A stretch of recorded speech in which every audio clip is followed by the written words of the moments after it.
Olga, comment vous êtes arrivée à la rue? Moi, à la suite d'un divorce. Divorce, loyer non payé. J'ai pris un sac et je suis partie. Comment vous êtes arrivée à la rue, Nathalie? Moi, je suis arrivée à la rue à la suite d'une peine de cœur. Un homme que j'aimais follement. Et puis qui m'a laissé tomber. Assalamu alaikum, je suis très heureuse de vous retrouver pour cette nouvelle vidéo où j'ai envie de vous parler, surtout pour vous les jeunes filles, mais ça peut arriver à n'importe qui, sur justement comment, alors ça va pas être un sujet du mariage, mais comment se préserver par rapport au mariage.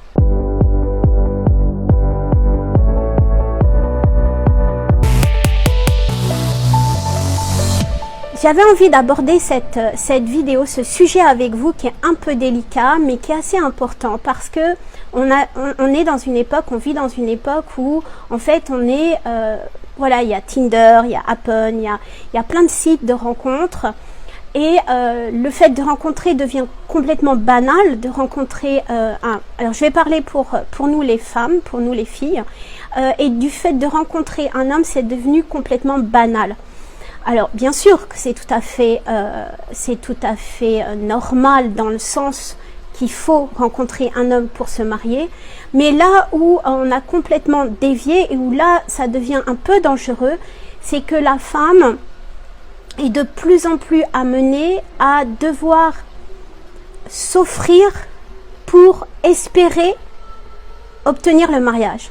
Et c'est là où on dérape complètement. Je vais essayer d'être assez claire. En fait, on rencontre de plus en plus, et ça m'est arrivé, donc c'est pour ça que j'aime ce sujet, enfin j'ai envie d'en parler. Donc on a de plus en plus de facilité à rencontrer des hommes, l'autre sexe, mais en même temps, on a de plus en plus de difficultés à rencontrer la bonne personne.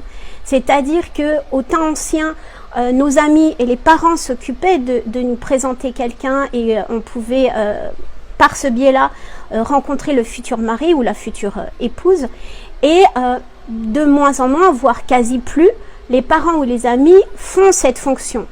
Pourquoi? Parce que ça se fait plus, c'est désuet, et il y a aussi la peur un peu de la responsabilité si au cas où ça se passe mal.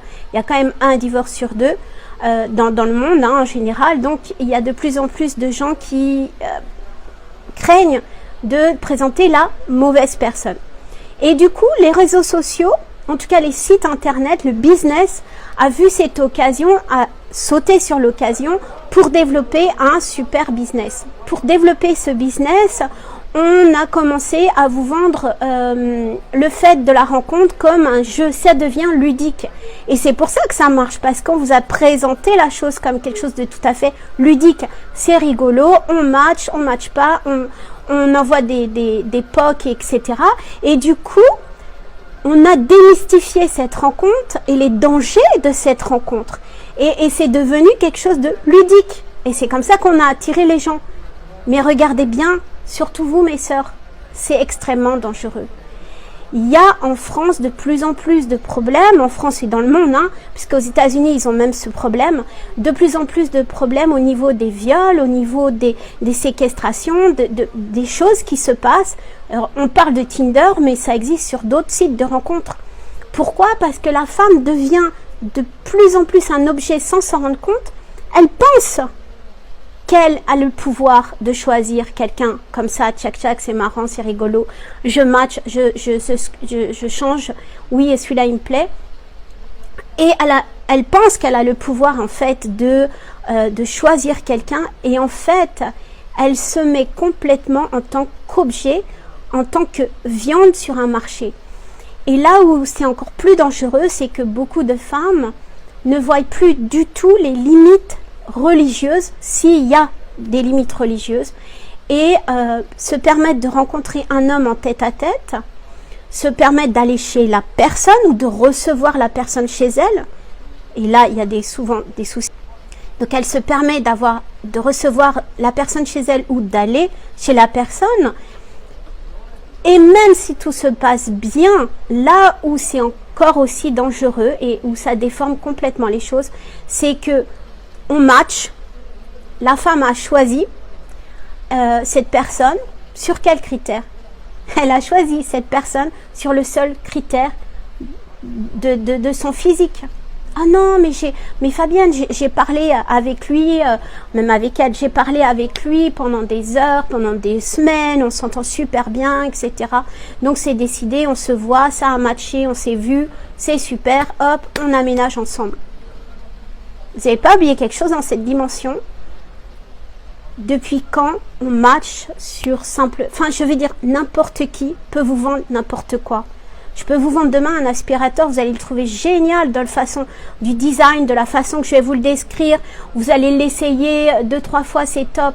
Mais une fois que vous l'avez chez vous, cet aspirateur, bah peut-être qu'il va vous sortir par le nez parce que finalement, ce rouge design que vous adoriez au départ, eh ben, c'est une catastrophe pour le matcher avec vos meubles. Et que le bruit qu'il faisait, vous ne l'aviez pas entendu au départ. Et que finalement, il aspire pas si bien. Et pourtant, je vous ai vendu ça et vous avez dépensé une fortune pour cet aspirateur. On parle d'aspirateur, c'est du matériel, c'est pas trop grave. Imaginez que c'est votre vie, votre corps, votre âme, tout que vous êtes en train de confier à une personne. Me dites pas que c'est pas grave si ça marche pas, on divorce. Vous pouvez pas faire le don de vous, le don de votre corps, le don de votre âme, le don de votre famille, tout ce qui comporte votre vie à une personne en disant c'est pas grave si ça marche pas, on jette. Si c'est grave mes sœurs, parce que une fois, 2 fois, et au bout de la 15e fois, vous faites quoi? Vous sentez comment? Ben, vous allez vous sentir comme un bout de viande qu'on a utilisé et qu'on jette. Parce que, alors je vais peut-être pas me faire beaucoup d'amis hommes, et c'est pas le but, mais messieurs, mais oui, bah, il faut savoir que les hommes ont un objectif et qu'il n'est pas forcément très halal cet objectif. Et qu'un homme c'est très selfish, c'est très égoïste. Il va vous utiliser parce qu'il voit ce que vous allez donner.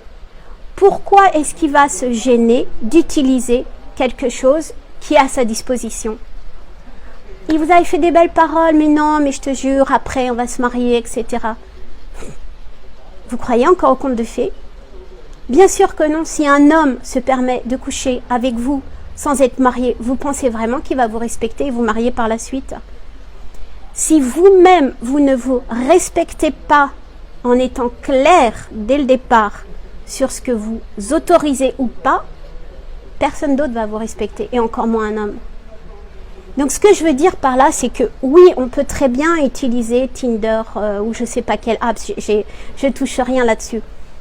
Mais attention, n'allez pas au-delà de ce qui est possible. Une rencontre, je viens avec ma soeur, je viens avec ma mère, je viens... Ah, mais la honte, on est au XXe siècle, et alors? C'est parce qu'on vit au XXe siècle que vous pouvez vous donner comme ça, gratuitement, à un homme, à 2 hommes, à 3 hommes. Parce que si vous avez 20 ans, même si vous avez 40 ans, ça ne va pas être la première rencontre. Donc je suis désolée, à un moment donné, il va falloir prendre conscience de ça. Je ne vous juge pas, mais mes sœurs, je vous le dis en connaissance de cause. Pourquoi? Parce que j'ai vécu 16 ans célibataire après mon divorce. Je me suis retrouvée célibataire et j'ai pris conscience de ce marché. J'étais pourtant à Dubaï, j'étais pourtant dans un pays musulman, j'ai pourtant rencontré des musulmans. Mais en fait, est-ce que vous êtes sûr qu'il est vraiment musulman? Si un homme qui se dit musulman se permet de vous inviter chez lui, de vous inviter à un café seul, qui ne va pas accepter que vous veniez avec une amie ou avec votre mère ou avec votre sœur, ben, alhamdoulilah, ça veut dire que déjà, c'est pas vraiment un musulman. J'en ai eu des musulmans qui m'offraient même des verres de vin. Fantastique. Pourquoi? Parce qu'ils pensaient que, bon, t'es français, c'est bon, cool, voilà, on vit qu'une fois, et puis moi je suis musulman, mais bon, je pratique pas, et ben alors, merci, au revoir. Ne soyez pas désespérés au point d'accepter des choses qui vont à l'encontre de votre religion, qui vont à l'encontre de vos valeurs, parce que vous avez peur de ne jamais vous marier. Laissez ça dans les mains de Dieu, je vous promets. Même si vous avez 40 ans, même si vous avez 20 ans, même si vous... n'importe quel âge, n'importe quelle situation, si Dieu a décidé de vous donner quelqu'un, et je vois pas pourquoi il vous oublierait. Ça va vous être destiné. Mais n'allez pas vous salir, n'allez pas vous... C'est même pas vous vendre, parce que vous le faites gratuitement.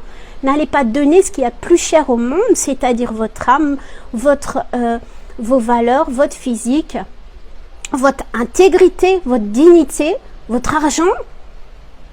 Et au nom de quoi? Parce que l'homme va bien servir, il n'y a aucun doute. Et ensuite, c'est vous qui allez avoir cette responsabilité, c'est vous qui allez porter ce fardeau. Vous allez devoir rendre des comptes de ce que vous avez fait. Et me dites pas, ouais, mais je savais pas, non, mais j'espérais au bout de 3 ans, je pensais qu'il allait se marier avec moi, il m'avait promis. Vous n'êtes plus une petite fille. Vous le savez au fond de vous. Si un homme vous propose d'habiter avec lui sans être marié, c'est que c'est pas un homme qui correspond à vos valeurs, c'est pas un homme qui respecte la religion, ce n'est pas un musulman. Alors si tout va bien, si vous cherchez absolument pas et que vous cherchez que des aventures, mais sachez que vous devrez rendre des comptes et que vous êtes responsable. Ne mettez pas, oui mais les hommes c'est tous des salauds, ils ont profité de moi. C'est vous qui êtes responsable. Vous savez en état de cause, mais vous espérez juste que cette fois ça va marcher. Et au bout de combien de fois? Vous êtes formidable. Les femmes sont formidables, elles sont fortes, elles sont capables de travailler, elles sont capables d'attendre. Montrez cette force, exigez ce que vous avez besoin qui correspond à vos valeurs. C'est hors de question d'être d'accord avec oui mais je vais être vulgaire, mais oui je couche avec lui parce que j'espère le mariage, parce que peut-être qu'il va m'offrir ça, ou peut-être que si vous n'êtes pas clair, si vous vous respectez pas, personne ne le fera à votre place. En tout cas, c'est vraiment le conseil d'une sœur à une sœur, et respectez-vous. Respectez-vous et montrez de quoi vous êtes capable. Je vous dis à très vite pour une prochaine vidéo. Suivez, forwardez et je vous retrouve très vite pour une prochaine vidéo.